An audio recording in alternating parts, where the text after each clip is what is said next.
Hello students, welcome to our online classes. Our today topic is My Mother at 66. This is our first poem from the book Flamingo of 12th class. Let's check, let's discuss My Mother at 66 written by Kamala Das. कमला दास एक भारतीय कवित्री है, एक Indian poet, भारतीय कवित्री जिसका जन्म 1934 में हुआ, जिसकी अधिकांश कविताएं माधवी कुट्टी के नाम से लिखी गई है। माधवी कुट्टी के नाम से ज्यादातर कविताएं लिखी गई हैं। यह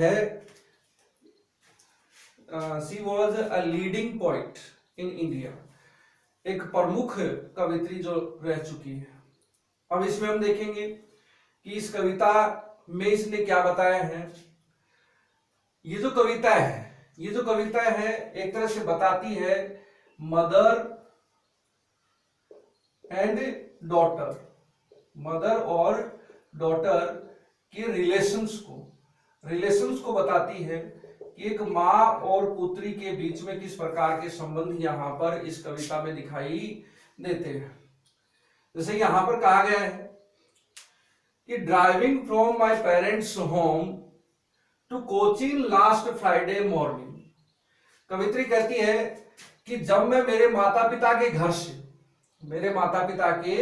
घर से कोचीन के लिए गाड़ी में रवाना हुई या जा रही थी। कब जा रही थी, जाने का समय कब था? लास्ट फ्राइडे मॉर्निंग, यानी पिछले शुक्रवार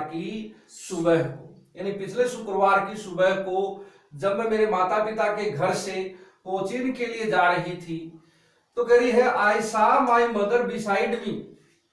तो उसकी माँ जो है उसकी बगल वाली सीट पर ही जो बैठी हुई थी, तो कह रहा कि मैंने उसे अपने बगल में बैठे हुए देखा। कैसे बैठी थी वो?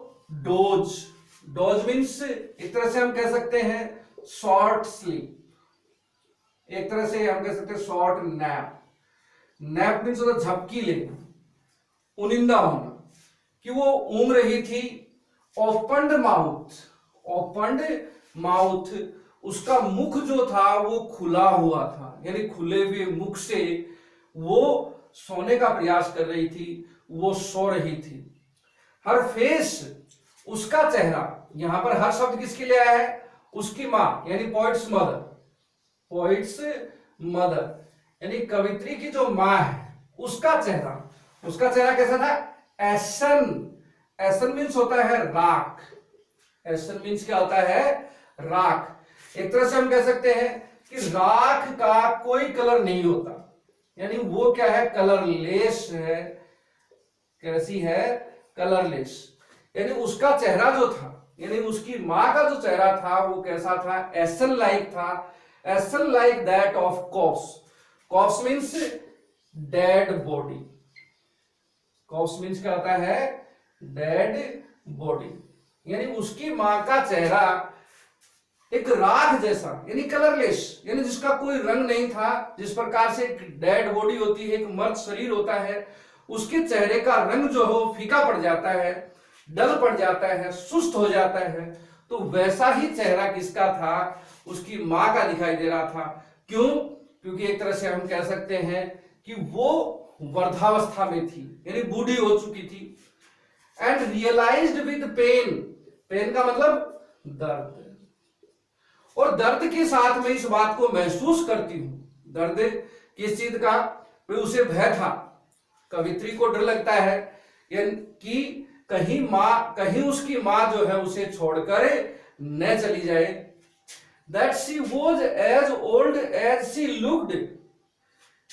कवित्री कहती है कि she was as old, वो उतनी बुढ़ी थी, वो यानी उसकी उम्र उतनी ही थी। जैसा यहाँ पर एज का वर्णन हुआ है, एज के बारे में बताया गया है कि वो 66 यानी 66 वर्ष की उम्र की थी। तो 66 वर्ष की उम्र जो है, उस उम्र जितनी ही वो दिखती भी थी और उतनी ही वो वर्ध भी थी।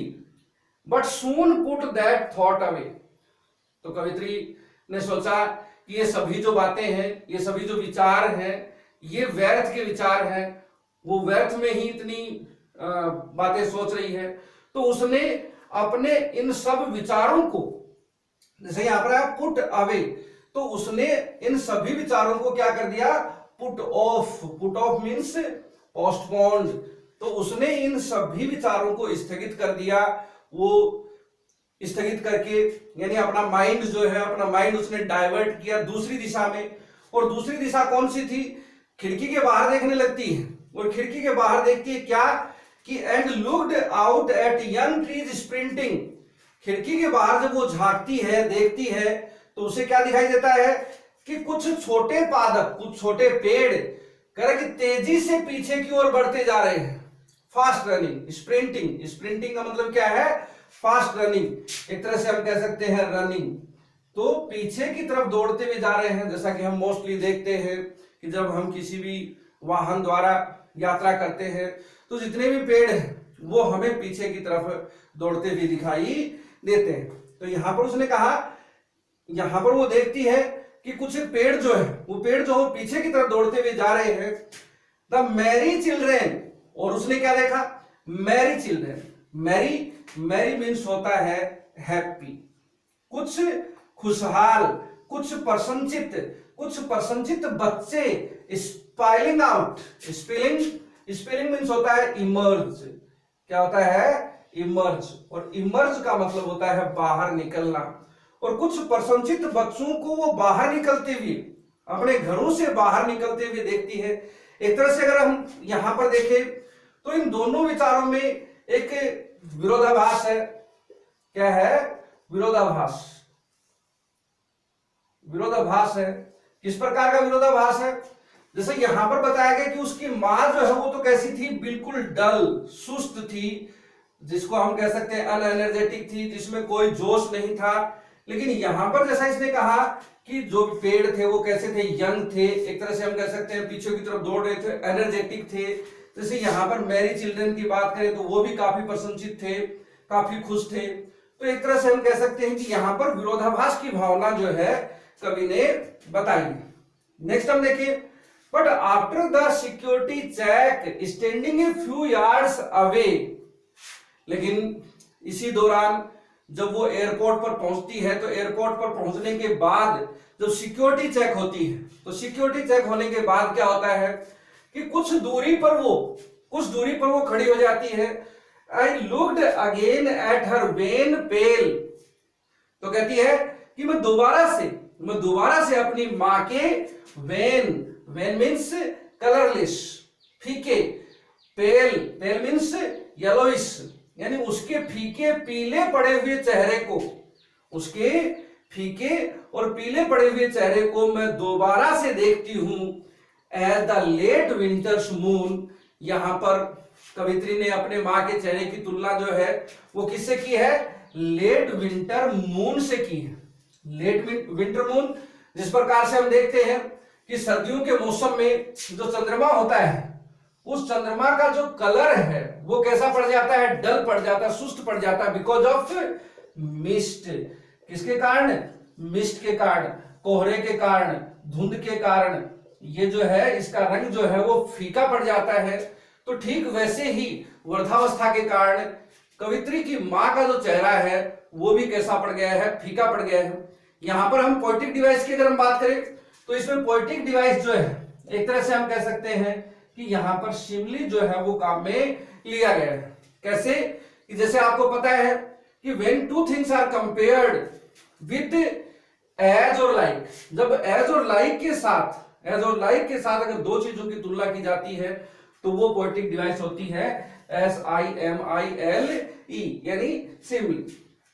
नेक्स्ट हम देखें, एंड फेल्ड दैट फेमिलियर एक्ट माय चाइल्डहुड्स फियर। और महसूस करती है, कवित्री महसूस करती है उसी परिचित एक को। एक मीन्स होता है पेंग। एक मीन्स क्या होता है, पेंग, और पेंग मीन्स कष्ट, यानी उसी परिचित कष्ट को, उसी परिचित दर्द को वो दोबारा से महसूस करती है। माय चाइल्डहुड फियर, मेरे बचपन के भय को अपने बचपन के भय को वो दोबारा से महसूस करती है। But all I said was see you soon Amma, but there was a hope, एक आशा थी कि वो अपनी माँ से दोबारा से मिलेगी, यानी जब वो वापस लौटेगी तो वो आशा करती है कि उसकी माँ जो है वो उसे वापस दिखाई दे, वापस उससे मिल सके। इसलिए वो कहती है कि सी यू सून अम्मा, आपसे शीघ्र ही मुलाकात होगी। And all I did was smile and smile and smile. तो यहां पर एक तरह से ये कह रही है कि और उसने जो किया, केवल और केवल वो उसने क्या किया, मुस्कुराई, केवल और केवल मुस्कुराई। क्यों? यहां पर कवित्री जो है अपना दर्द छुपाने की कोशिश कर रही है, एक आशा प्रदर्शित कर रही है, एक होप दिखा रही है कि जब वो वापस लौटेगी तो उसे वापस उसकी मां से उसकी मुलाकात होगी। तो ये थी आपकी फर्स्ट पोइम। आशा करता हूं कि ये फर्स्ट पोइम आपको पसंद आई होगी, समझ में आई होगी। Thank you. जल्दी रिजल्ट आएगा।